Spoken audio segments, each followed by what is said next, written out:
Okay, ready to go for our next speaker. This young man is doing amazing things with kids, which also helps us as parents and adults. He's written some great books. I don't want to tell you too much about it. He can tell you that himself and what it is that he does.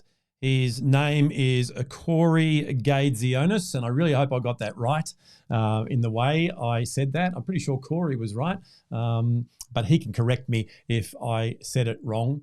He comes from Perth, Western Australia, here in Australia, and just as I said, an amazing gentleman who is going to help us in a powerful way in this session. So without any further ado, welcome, Corey.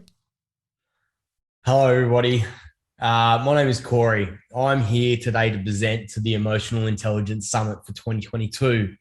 And the title of what I'm talking about is Navigating Your Emotions in the New Normal. So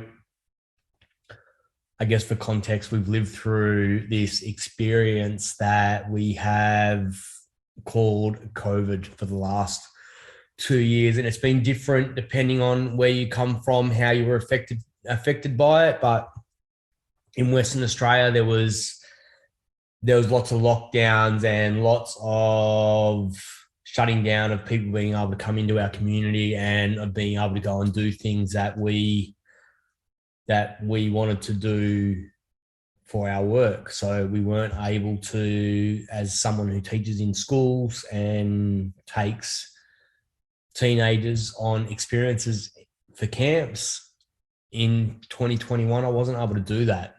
So that had a significant impact on our ability, or on my ability to provide for my family. So I guess I had to think about, how do I pivot and how do I create income for my family? And a part of that was I ended up writing a book, but I also found myself feeling really lonely and isolated because I was not getting the opportunity to go out and connect and be out in spaces. And the new normal has really become this space of Zoom, of having conversations in this digital space, which, while it's a great tool for communication, I don't think it's necessarily a great tool for connection. I don't think it necessarily hits that spot of having a hug with someone or looking into someone's eyes and really being in that space of heart space connection. For me, that is how I feel. So something I've been doing is going out and dropping into sundowners and creating opportunity to connect in spaces like that, because I am working from home a lot. I am sitting in my office and not really seeing people face to face. And sometimes it can be days of seeing my family, but having no other adult interaction. So I feel like my brain can get a bit muddled in that space. So I personally create tools to be able to go out and see people, create space to be able to go out and have connection and to be a part of the world, to be in a community. So I'm going to share a little bit about me, and then we'll come back to this new normal. So in 2014, people would describe me as an angry, arrogant asshole. In fact, that were the words that my wife used to describe me. And I had what I now know to be an out of sequence event. So an out of sequence events could be that, for me, it was a coworker dying in my arms at work. It could be losing a child.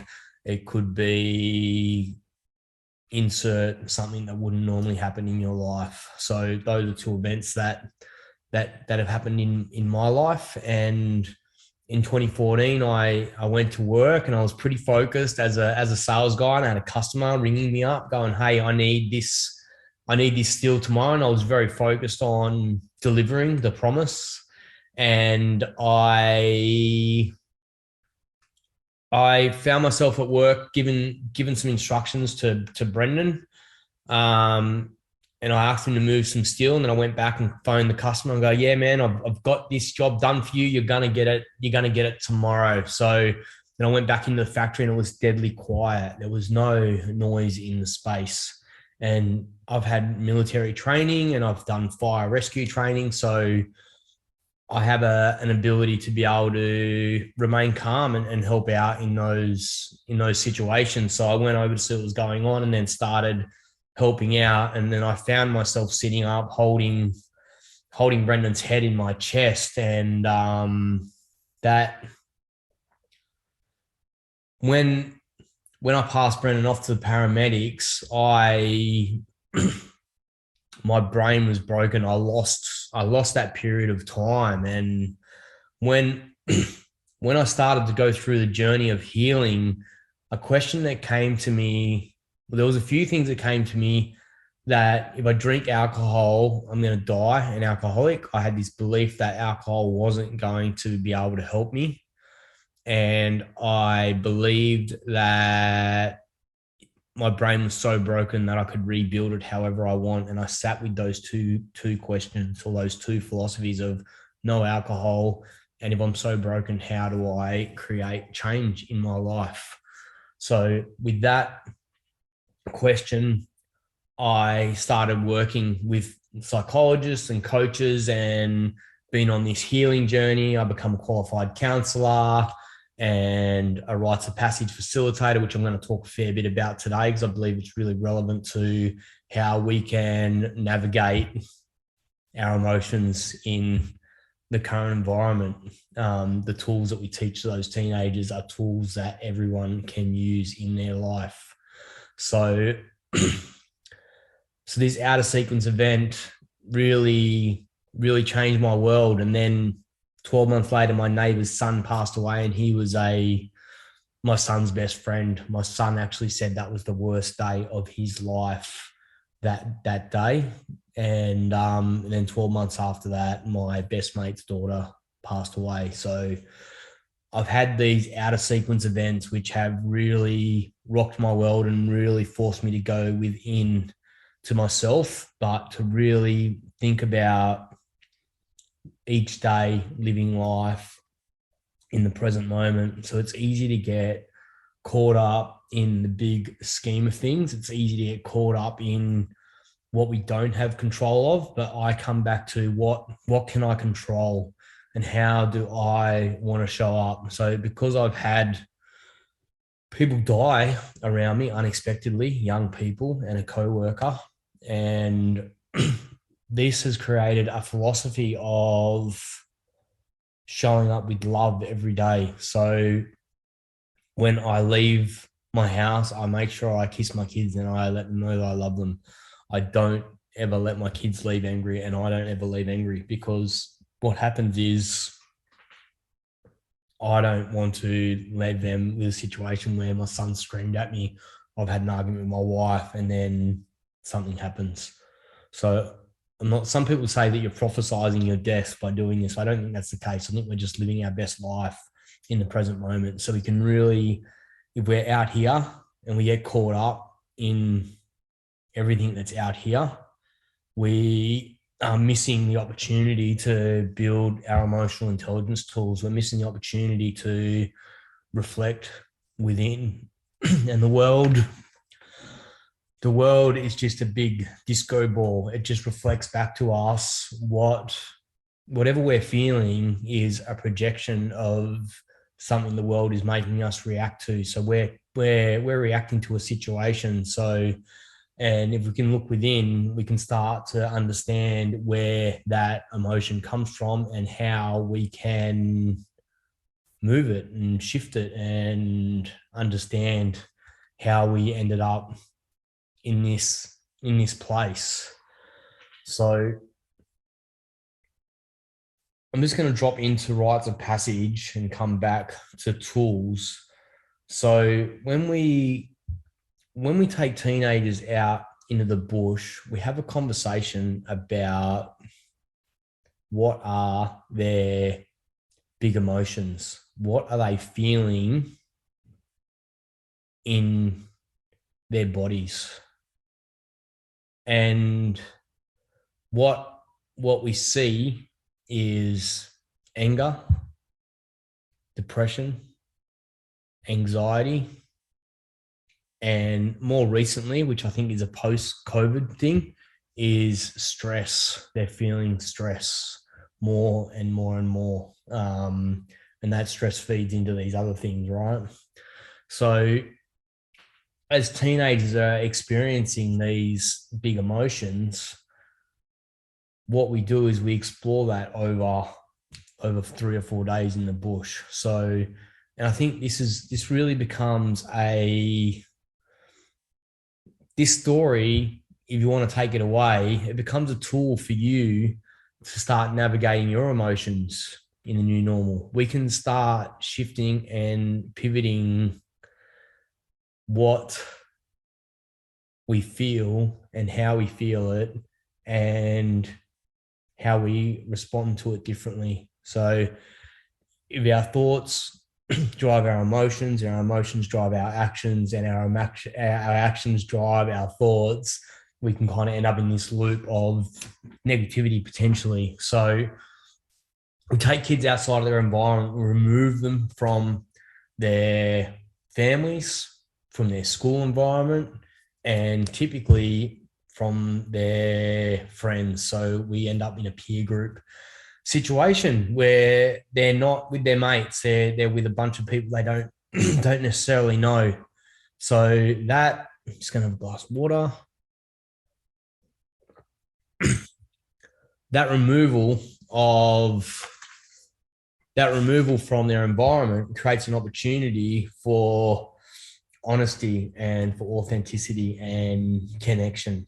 So if you can create space to step outside of your everyday normal, to remove yourself, and what that does is it creates an opportunity to look within, because we have 50 to 70,000 thoughts every day, and most days, or every day, is a mirror of the previous day's thoughts.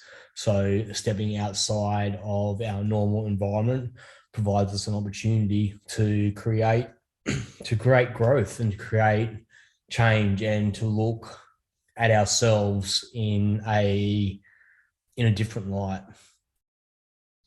So one thing we teach the kids is how to meditate. We do it through challenge. So what we want to be doing is providing them with tools to be comfortable being uncomfortable, so they can then take that back into their lives, into their adulthood version of their life.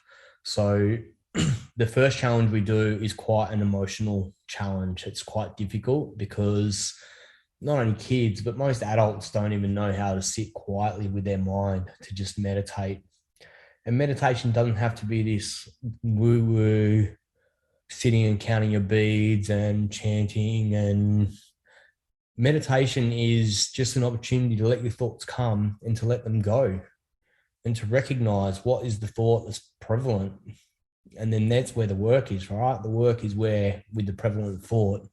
But if we can let our thoughts come and let them go, that is all meditation is. And we can do it riding a bike. We can do it going for a walk. You can do it driving your car. Just turn your radio off. So we have this device that we hold on to, and it fills our time. So we rarely have silence with our mind. So we take these teenage boys and we get them in silence in a group, and we get them to buy in. So we want them to be a part of the community. So that's the first start, is getting them to be a member of our tribe. So when they walk in the circle, they grab a buff and then they put that over their eyes. Then we walk them out into the bush in a chain, and we pull one person at a time off the back of the chain, and we leave them sit in silence blindfolded. So they've lost one of their senses and they are uncomfortable. So we leave them there long enough to get past my bum's sore, I'm cold, I have a rock in my shoe, whatever other trivial things that are coming up for them, and leave them there long enough to explore what is actually alive in their mind, and let them experience silence. And what does that feel like for them? And that's something we experience a lot of over 3 or 4 days. We spend a lot of time in silence, small periods of time in silence, just replicating that habit. So I think the first thing we can do navigating our emotions is to go quiet and be able to name them. And if we were to, I heard this analogy today about the mouse in the room. If our stuff is mice, then what do you have? An angry mouse? Do you have a storytelling mouse? Do you have a curious mouse? Do you have, like, what is the mouse in the room, and what's the thing that goes along with that? So, and the interesting thing is that when the boys come back, when you need one person to really open up authentically and honestly about what is going on in their world, what is happening for them in their life. And when they do that, you can't put an egg back in the shell, right? So we have one particular boy comes back, all boys school, macho, super alpha, smartest kid, good looking, probably has all the girls chasing him. And he didn't know if he was gay or straight. And the reason he didn't know that was because he went to an all-boys school. And not that that's good or bad, but he went to an all-boys school, and at the bus stop, the co-ed school down the road, they all got called faggots and homos and gay and all these things that are still going on in 2022.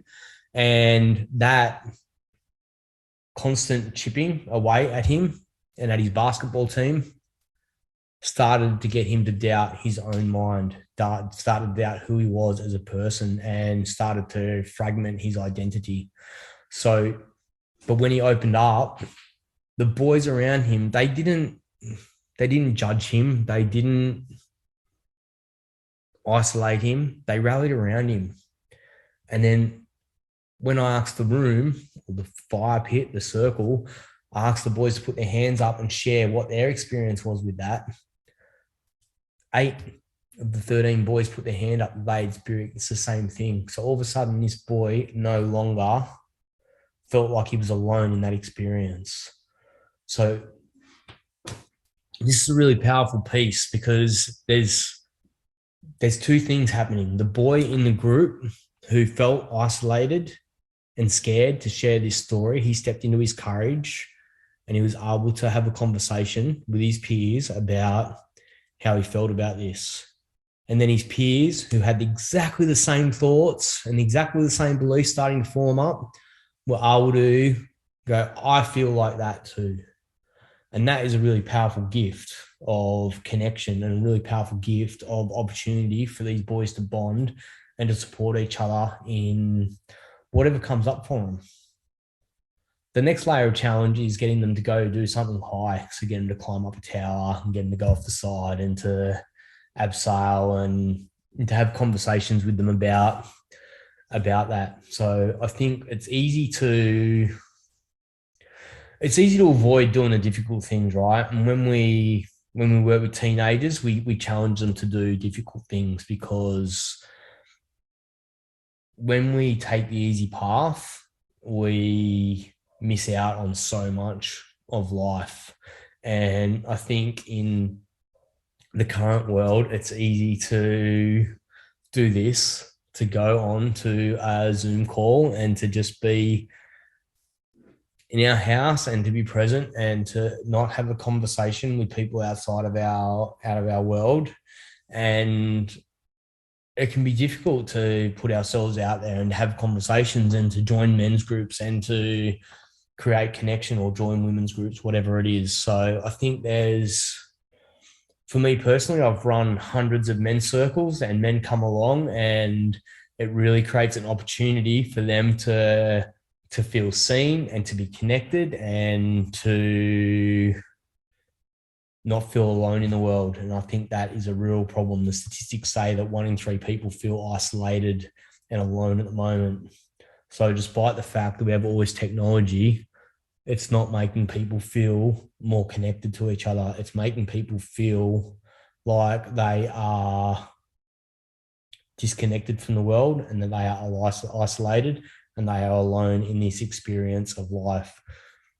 18 months ago, that statistic was 1 in 4. So it's scary to think where that goes in 2024. Does it go to 1 in 2? I don't know. But if we don't create the opportunity for connection, if we don't step into some challenge and we don't take these opportunities, then we're really going to be in a space where we are continuing to feel isolated and continuing to feel disconnected. So that is, I guess that's one of my top tips in the current environment, the new normal. I get it. You get 2 hours back in your day potentially, right? If you've got an hour commute to work and an hour commute home, you're getting 2 hours back that you would have otherwise lost to commuting. So maybe if you have the opportunity to work at home, do that. But if you can go to the office 1 or 2 days a week, make that effort, because what will happen is it will create this sense of connection. Stop at your local coffee shop, get a coffee, go and get on a train, commute, have a conversation with someone, go to the office, have a conversation with someone, create that opportunity to really start connecting in with other people. I think this loneliness piece is as scary as it is. This loneliness piece is a choice. This loneliness piece is a active decision, and we can actually do the opposite to that just by stepping out. And if you are working from home, maybe spend one day working in a local coffee shop, put a sticker on the back of your computer and say, hey, I'm free to talk. I'm free to have a conversation. So I think that is really a powerful way to be able to create the opportunity to connect and to really be a part of something that's bigger than yourself. And I guess that's a good segue for the final thing. So in my journey of PTSD and of feeling broken, the thing that brought me back into the world was giving back. So I joined the local surf club. I started a not-for-profit, and being of service became the thing that was most healing. The first thing I actually did was read at my son's school. I started one day a week and I ended up reading to 50 kids a week. I went in every day. I'd drop my kids at school and I'd just hang out and read books to all the kids. And that act of being of service really created the opportunity to connect in to other people's lives and just be of service. And what they've seen in World War I and the Great Depression, even though people were really poor, they were not depressed. They did not have high levels of suicide. And what we're seeing with COVID is the opposite of that, is that people have gone within, people have gone into their houses and they've not come out and they're feeling isolated and alone. So I think the number one thing that we can do for our emotional intelligence is to be of service to others, is to support others in their journey, to really step in and just show up and be a part of something that's bigger than you. And that's what we talk to teenagers about. We talk about, what is your purpose? What does that look like? How are you going to be of service to the world? What's the thing that makes your heart sing? We're in this space of like the great resignation or the great retirement or the quiet quitting, because people are seeing this opportunity to work online. People are seeing this opportunity to earn money. But life is about more than that. Life is about connection. There's a reason that there is not a language that one person speaks, because you need somebody else to be able to communicate and connect. So we have this innate ability to connect and have conversations and communicate with each other. But what we're seeing is that we're not doing that. So I guess I just leave this here with you, is that when you are with someone that maybe you've just met them recently, but share a little piece of you, share something about you they might not know, share something a little bit vulnerable. It doesn't have to be a big story, like someone died in my arms. Yeah, that's a big story. I don't really talk about that. People who are in my world now, they don't know that particular thing. But when I'm speaking in public, I share that because I want people to be able to know that sharing vulnerably will create a connection with other people. People want to know your story. People want to know you. How did you become you? And I think that's a really beautiful piece. So it's awesome that you're here on this summit and that you're watching this video. But what's one thing that you can do to improve your life that doesn't involve you being isolated? It's just one thing. Can you join a surf club? Do you like playing soccer? Can you join a mother's group? There's so many men's groups around, Mr. Perfect, men's table. I mean, just Google men's group or women's group. There's a movement happening at the moment. And if there's not, reach out to some mates and say, hey, we kind of used to do this, but we're not doing it anymore. Really challenge yourself to step out of your comfort zone and to step into that space of connection, step into that space of being a part of something that's bigger than you.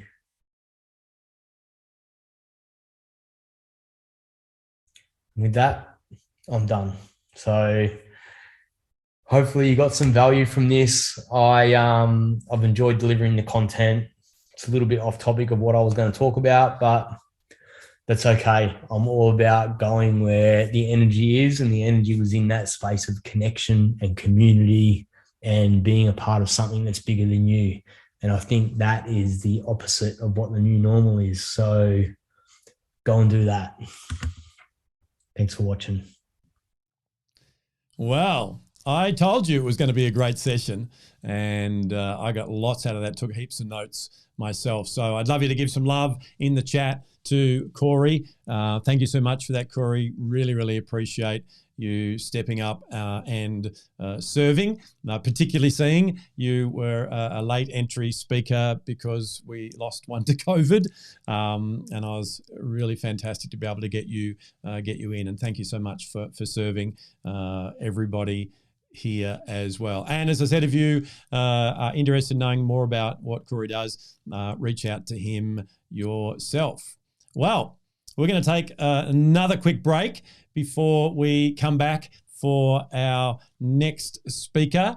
And make sure you hydrate, make sure you go to the bathroom, stretch, whatever you need to do, and we'll see you back again shortly.